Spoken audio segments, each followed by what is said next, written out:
Good day, sir, and good day, everyone. So at this moment, I'm going to explain how the circular flow model looks like. So beginning with, the first is what we call household.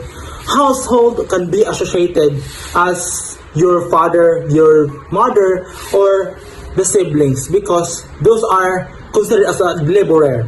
So moving on to the business firm. So business firm can be associated as those cooperatives because they are the one creating services, goods, and the what we call products. Therefore, in order for us to understand these two things, we are going to explain the four factors of production.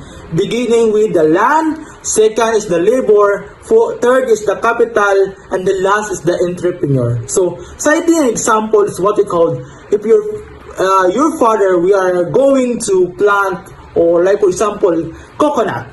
So, aside from coconut, it needs a land or a lot in order to be planted because it is necessarily that you are going to use land. And after that one, your father will serve as the laborer because it needs a person to plant that coconut. So aside from that, it uses capital. Like for example, your father will needs machineries, financing, and equipment. Therefore, it serves as our capital because in order to run that project.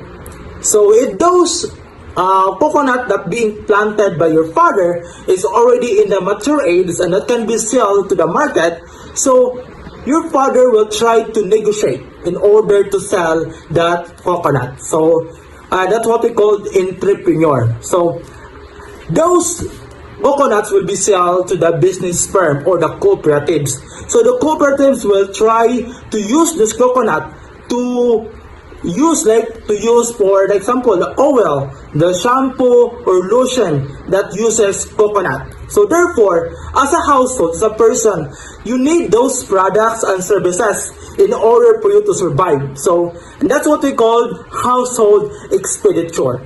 So moving on, let's try to go to the capital market or what we call the trade center, where the products or the center of the market is there.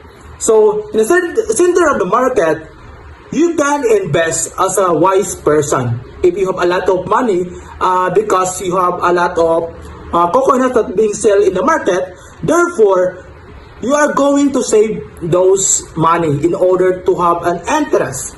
And besides that, if you want to run a business, if you want to use those money, you're going to invest, and that's what they call investment because you are borrowing money from the bank. So the capital market is also being monitored and being checked by the monetary policy.